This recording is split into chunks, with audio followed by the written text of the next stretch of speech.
أعوذ بالله من الشيطان الرجيم.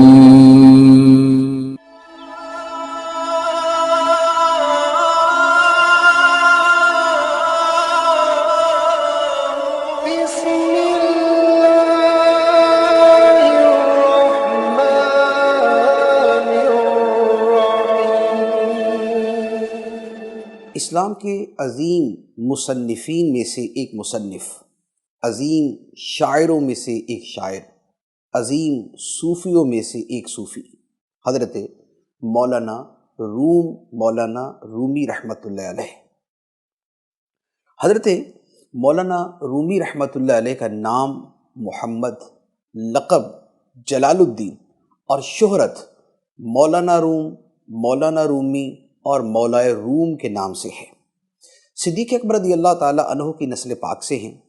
آپ کی ولادت بلخ شہر میں 1207 سن عیسوی بمطابق 604 سن ہجری میں ہوئی، اور آپ کی وفات 66 سال کی عمر میں 1273 سن عیسوی بمطابق 5 جمادی الثانی 672 ہجری میں ہوئی، اور آپ کا مزار شریف قونیہ ترکی کے شہر میں ہے۔ ترکی کا سب سے بڑا شہر قونیہ۔ مولانا روم رحمۃ اللہ علیہ کے والد کا لقب بہاؤالدین تھا۔ اپنے وقت کے بہت بڑے عالم، دنیا بھر سے مسائل پوچھنے کے لیے لوگ ان سے رجوع کرتے تھے۔ مولانا روم رحمۃ اللہ علیہ نے اپنی ابتدائی زندگی بلخ شہر میں گزاری اور علمی استفادہ کیا، پھر دنیا بھر سے علم حاصل کیا، سفر کیے، مختلف ملکوں میں گئے اور مختلف علوم کے اندر مہارت حاصل کی۔ علم فقہ میں اور دیگر علوم کے اندر آپ نے بڑا اعلیٰ مرتبہ حاصل کیا۔ آپ کی شہرت، آپ کا نام، آپ کا کام اتنا عظیم تھا کہ سلجوقی سلطان نے آپ کو دعوت دی کہ آپ ہمارے پاس تشریف لے آئیں۔ چنانچہ آپ قونیہ شہر منتقل ہو گئے، جو ترکی کا مشہور شہر تھا۔ پھر آپ نے بقیہ زندگی وہاں پر گزاری، اور اس زندگی میں تعلیم، تفہیم، تدریس کے کاموں میں مشغول رہے۔ آپ کا شہرہ، آپ کا علم بہت زیادہ تھا۔ طلباء گروہوں کی تعداد میں آپ کے پاس آتے، آپ سے علم حاصل کرتے۔ آپ کا شاہانہ وقار تھا، عالمانہ وقار تھا۔ جب آپ چلتے تھے تو آپ کی سواری کے ساتھ طلباء کے گروہ چلا کرتے تھے۔ بڑے باوقار انداز میں، بڑے اعلیٰ طریقے سے آپ یہ سفر کیا کرتے تھے۔ لیکن اسی زمانے میں کیا واقعہ پیش آیا کہ حضرت شاہ شمس تبریز رحمۃ اللہ علیہ سے آپ کی ملاقات ہو گئی۔ آپ ایک حوض کے کنارے بیٹھے ہوئے تھے اور وہاں پر اپنے طلباء کو تعلیم دے رہے تھے، تدریس فرما رہے تھے کہ شاہ شمس تبریز رحمۃ اللہ علیہ وہاں پر پہنچے۔ اور حضرت شمس تبریز علیہ رحمہ کا جو وہاں آنا تھا، یہ وہ اپنے طور پر نہیں آئے تھے، بلکہ ان کو اشارہ دیا گیا تھا کہ قونیہ شہر میں جاؤ، وہاں پر ایک عشق کا پیاسا، معرفت الہی کا پیاسا موجود ہے، اس کی جا کے پیاس بجھاؤ۔ شاہ شمس تبریز رحمۃ اللہ علیہ آئے اور آ کر مولانا روم رحمۃ اللہ علیہ جہاں پر تدریس فرما رہے تھے وہاں پر گئے۔ آپ نے جو لوگوں کو پڑھانا شروع کیا تو شاہ شمس تبریز نے پوچھا یہ کیا ہے؟ انہوں نے جواب دیا کہ وہ علم ہے جو آپ نہیں جانتے۔ ہمارا قال، ہماری باتیں آپ کے فہم سے بالا ہے۔ شاہ شمس تبریز رحمۃ اللہ علیہ نے آپ کی کتابیں اٹھائیں اور ایک ایک کر کے حوض میں ڈالنا شروع کر دی۔ حوض میں ڈالی، مولانا روم رحمۃ اللہ علیہ پریشان ہو گئے، کہنے لگے ارے درویش یہ کیا کیا؟ علمی جواہر پارے اور علم کے خزانے تو نے پانی میں ڈال کے ختم کر دیے، یہ ضائع ہو گئے۔ شاہ شمس تبریز نے سنا، مسکرائے اور ہاتھ بڑھا کے حوض سے کتابیں نکالی تو بالکل جیسی ڈالی تھی ویسی کی ویسی تھی، ایک حرف نہ مٹا۔ مولانا روم حیران ہوئے، پوچھا یہ کیا؟ فرمایا کہ یہ وہ علم ہے جو تم نہیں جانتے۔ اور مولانا روم نے کہا تھا کہ ہمارا قال آپ کے فہم سے بالا تر ہے۔ شمس تبریز نے فرمایا ہمارا حال تمہارے فہم سے بالا تر ہے۔ یہ بات ہوئی۔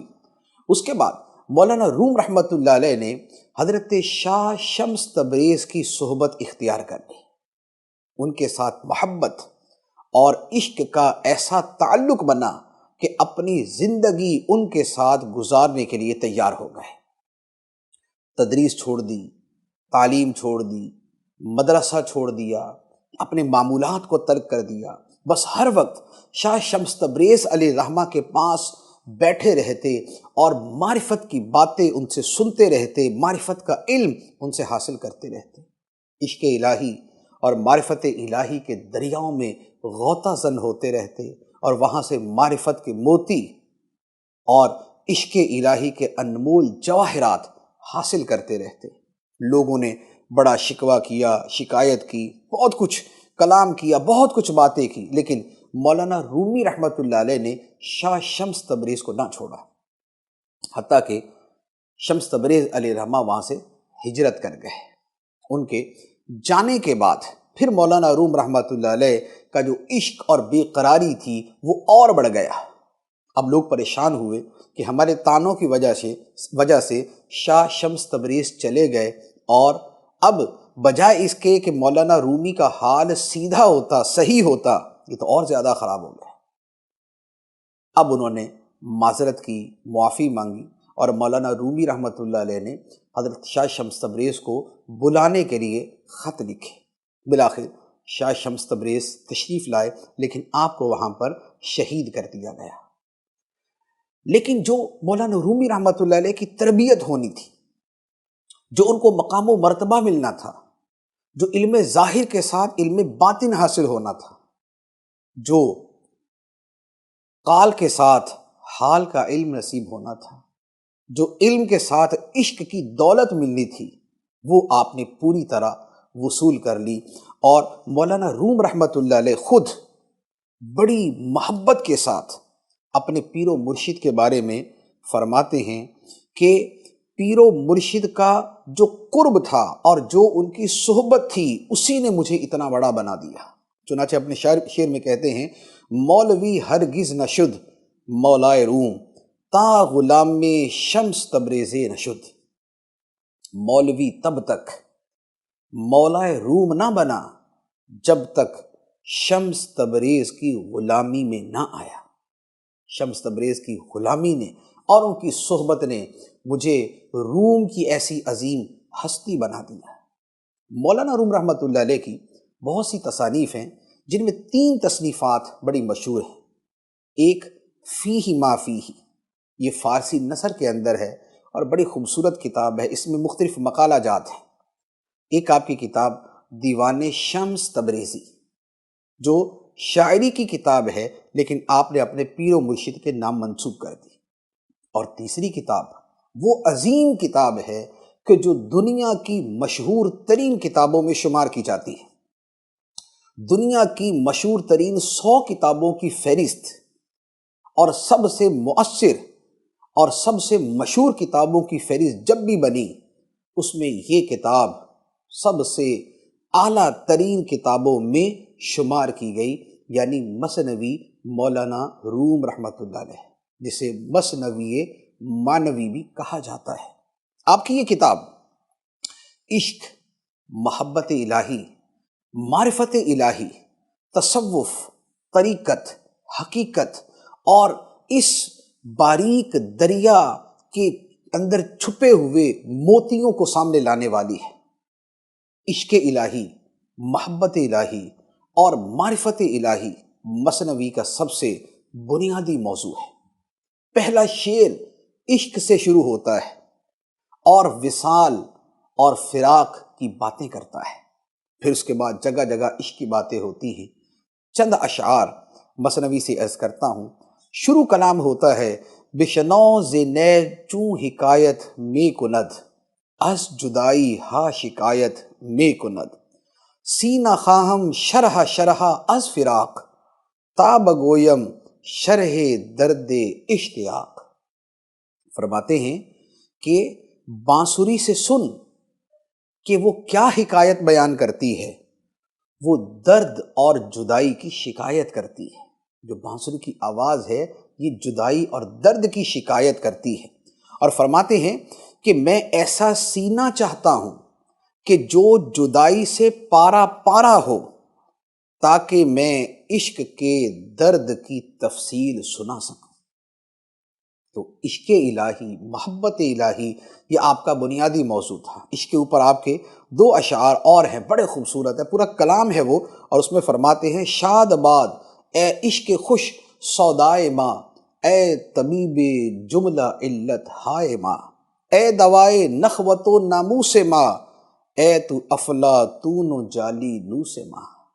فرماتے ہیں کہ اے میرے اچھے عشق، اے میرے جنون، تو خوش رہ، شاد و آباد رہ، اے عشق تو میری ساری بیماریوں کا طبیب ہے۔ اور فرماتے ہیں کہ میری نخوت، میرے غرور اور میری جاہ اور حب جاہ کی جو دوا ہے وہ عشق الہی ہے۔ تو ہی میرا افلاطون ہے، تو ہی میرا جالی نوس ہے، تو ہی میرا حکیم ہے، تو ہی میرا علاج کرنے والا ہے۔ تو عشق الہی جو ہے وہ باطن کے سارے امراض کا علاج کر دیتا ہے۔ یہ تھے مولانا روم رحمۃ اللہ علیہ۔ آپ کے گروہ کو جلالیہ اور مولویہ بھی کہا جاتا ہے، جو ترکی اور سیریا کی طرف ہیں۔ آپ کا جو مزار شریف ہے یہ قونیہ میں ہے۔ قونیہ جو ہے یہ استنبول سے، ترکی میں استنبول سے تقریباً کوئی 650 کلومیٹر کے فاصلے پہ ہے۔ میں نے الحمدللہ مولانا روم رحمۃ اللہ علیہ کے مزار پر حاضری دی ہے، آپ کی قبر انور پر حاضری دی، اور آپ کی قبر شریف کے ارد گرد ایک پورا میوزیم بنا ہوا ہے جس میں تبرکات رکھے ہوئے، اس میں مولانا رومی رحمۃ اللہ علیہ کی مسجد ہے، آپ کے درویشوں کے کمرے بھی ہیں، لائبریری ہے، آپ کے تبرکات ہیں۔ اور آپ کے تبرکات کے اندر وہاں جو میں نے جن کی زیارت کی، اس میں مولانا رومی رحمۃ اللہ علیہ کی جائے نماز ہے، مصلی ہے، آپ کے جو کندھے پہ ڈالنے والا رومال تھا وہ بھی وہاں پر ہے، آپ کی 3 ٹوپیاں ہیں، اور 2 عدد آپ کے جبے ہیں جو آپ پہنا کرتے تھے، تو یہ وہاں پر موجود ہے۔ اور وہاں پر لوگ ماشاءاللہ پوری دنیا سے وہاں پر لوگ آتے ہیں، حکومت کی طرف سے بہترین وہاں پر انتظام ہے۔ تو وہاں پر الحمدللہ حاضری دی، اور وہاں سے تھوڑے فاصلے پہ آپ کے پیر و مرشد شاہ شمس تبریز رحمۃ اللہ علیہ کا بھی مزار شریف ہے، وہ ایک مسجد کے ساتھ ہے، وہاں پر بھی الحمدللہ حاضری دی ہے۔ تو آپ کا جو انتقال ہے یہ 5 جمادی الثانی 672 سن ہجری میں ہوا، اور موجودہ ترکی کے سب سے بڑے شہر قونیہ میں آپ کا مزار ہے۔ اللہ تعالیٰ آپ کی قبر انور پہ کروڑوں رحمتوں کی بارش فرمائے، اور آپ کے فیوز سے ہمیں مستفیض فرمائے، آمین بجاہ النبی الامین صلی اللہ علیہ وسلم۔